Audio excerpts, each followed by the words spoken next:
Здравствуйте! Сегодня я дам вам ответ на вопрос, стоит ли брать корпус Sharkon Rev 200. На заднем плане мой бывший корпус, который уже давно сменен. Это First Players. Он брался просто как корпус, скажем так, некоторое время. Как в принципе можно видеть, для данного класса типичных корпусов в нем нет ничего сверхъестественного, примитивная пылезащита. Хотя на самом деле в течение недели-двух недель в нем набивалось уже достаточно большое количество пыли в соотношении с теми, в которых есть сетки для вентиляции. На момент покупки корпуса было всего лишь несколько компаний, которые могли его мне предоставить. Одна из компаний предлагала вариант за 60 дней, вторая за 30, а третья за дней 10. И по итогу на тот момент я заказал его у них. На просторах YouTube как таковой я не нашел ничего об этом корпусе, вплоть до того, что было всего лишь 2 обзора, которые я мог увидеть. И на этом в принципе больше ничего. Поэтому я решил его купить и дать ответы на вопросы, которые лично возникали у меня.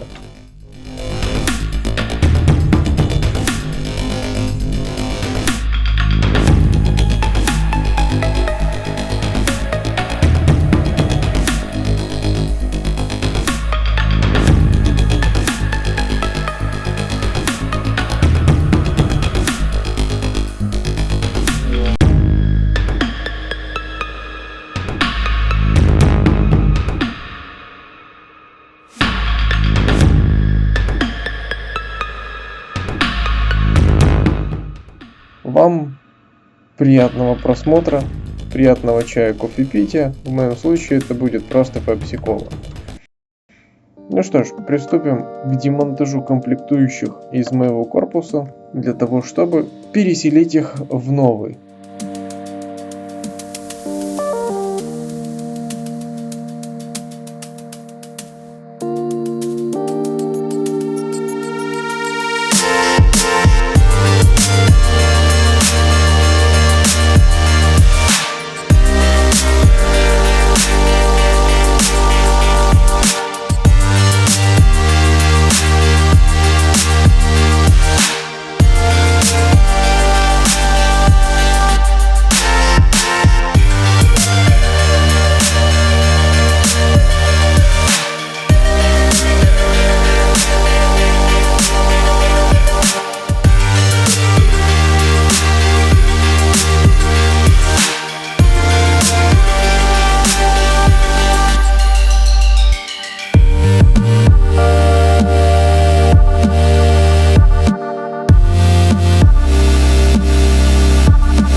В комплекте данного системного блока шли 4 вентилятора под молик, и 5-й я уже устанавливал самостоятельно.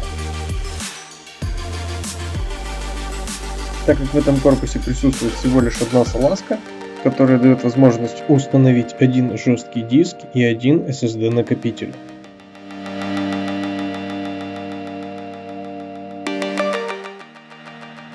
Свой старый корпус я специально не приводил ни в какой порядок эстетический, для того, чтобы можно было, так скажем, наглядно увидеть все существующие минусы дешевых корпусов, как они есть.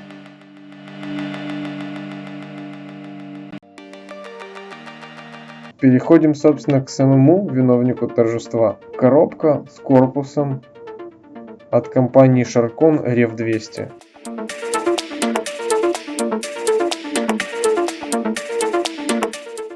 Вскрываем коробку, в ней видим корпус, который находится в тряпичном материале, мешке, инструкция, ну и соответственно гарантийные талоны, и извлекаем.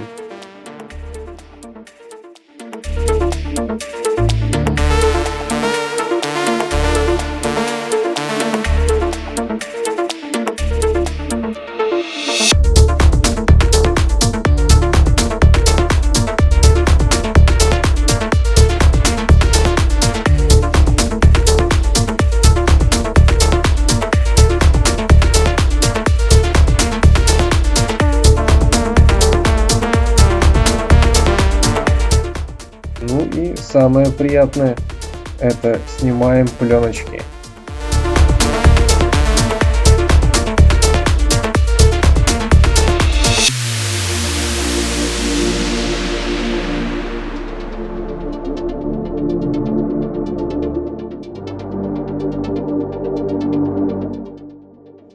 В корпусе предустановлено 5 вентиляторов, возможность установить материнские платы до размера ATX, присутствует RGB контроллер, и самое, что мне понравилось и почему я его брал, это перевернутая материнская плата выходами вверх.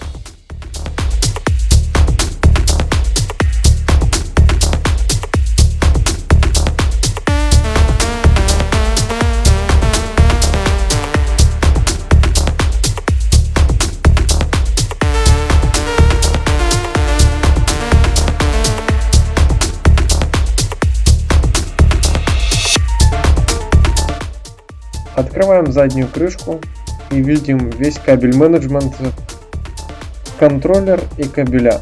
Снизу две салазки под жесткие диски SSD и сверху две салазки под SSD.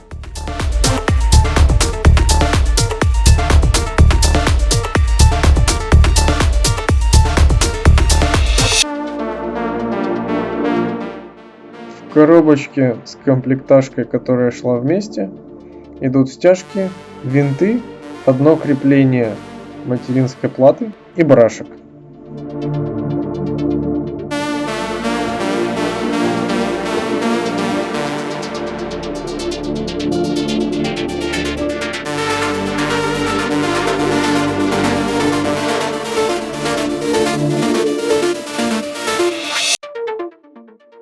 В первом пакете 16 винтов под HDD либо SSD форм-фактора 2.5.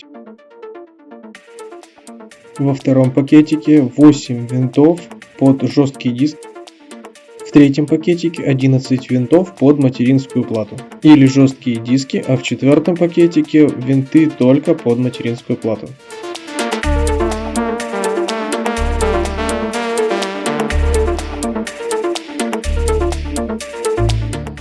Устанавливаем SSD в его салазку.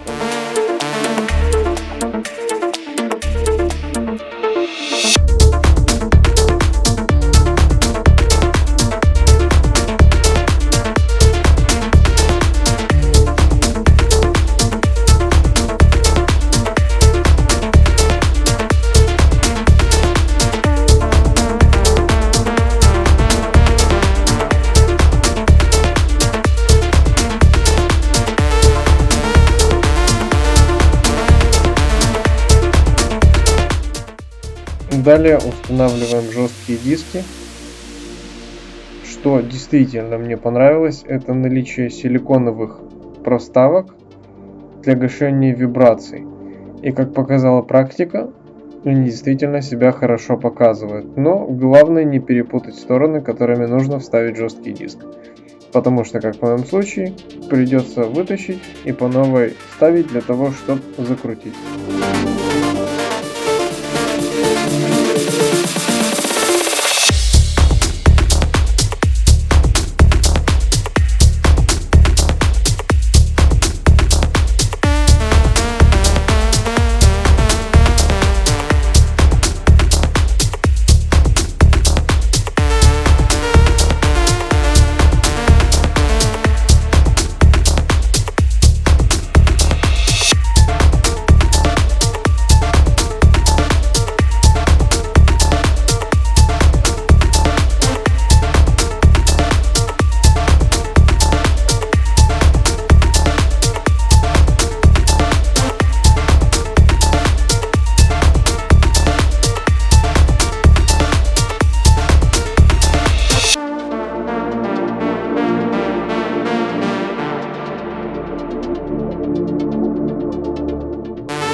устанавливаем жесткие диски на их законные места, устанавливаем SSD накопитель и приступаем к сборке.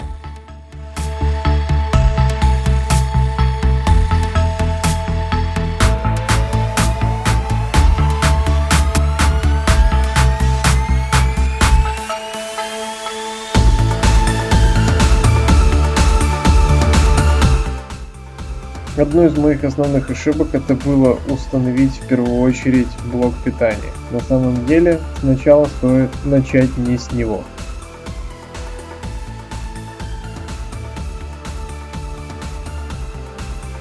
Примеряем болты. Перед установкой материнской платы нужно убедиться, что все винты, которые будут крепить ее, располагаются именно в местах отверстий под.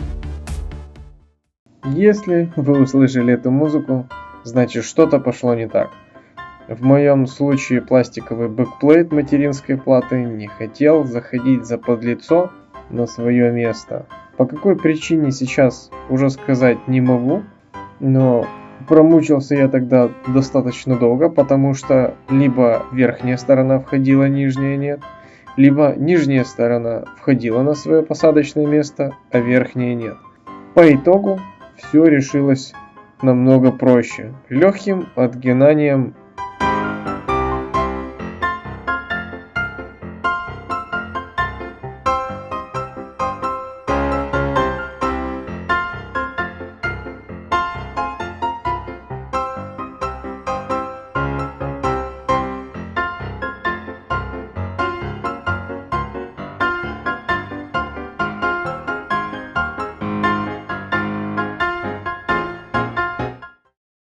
За кадром я уже установил материнскую плату. Ну что ж, теперь пришло время переселять мои комплектующие обратно.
Ну что ж, пришло время взглянуть на сборку в целом.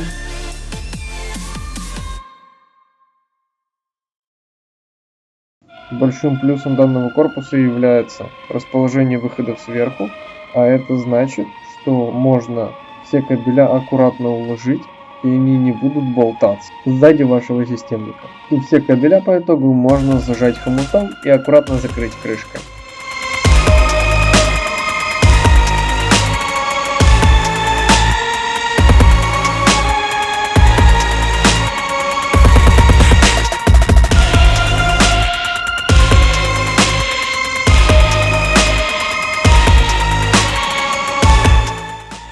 Теперь пришло время взглянуть на систему в сборе. Да, это RGB, оно светится и оно крутится. Единственное, что мне бы действительно хотелось еще в этом корпусе, это регулировка оборотов самих вентиляторов. Но для этого у меня уже отдельно заказан реабас, поэтому ждем реабас.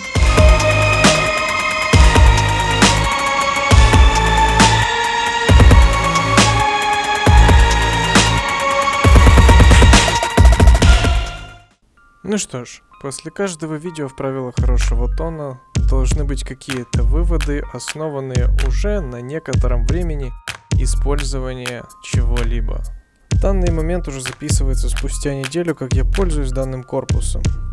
Если ты, дорогой ютуб-зритель, досмотрел до этого момента, значит, у нас все получилось. У меня записать, у тебя досмотреть. Если ты посмотрел, значит, все оказалось не так уж и плохо, как мне это казалось. Относительно корпуса, что могу сказать? За неделю его пользования все замечательно. Подсветка выключается и включается. Это то, что я не сказал в основном видео, и регулируется тип подсветки. Многие из друзей меня спрашивали насчет зазоров. Здесь как таковых зазоров нет, все достаточно плотно прилегает и ниоткуда воздух не подсасывает. Корпусом я всецело доволен и надеюсь, если ты, дорогой зритель, планируешь, думаешь, либо межуешься между тем, брать его или не брать, лично мое мнение – бери. Бери данный корпус, и ты не пожалеешь. Ну а самое главное – береги себя, люби близких и мой руки с мылом.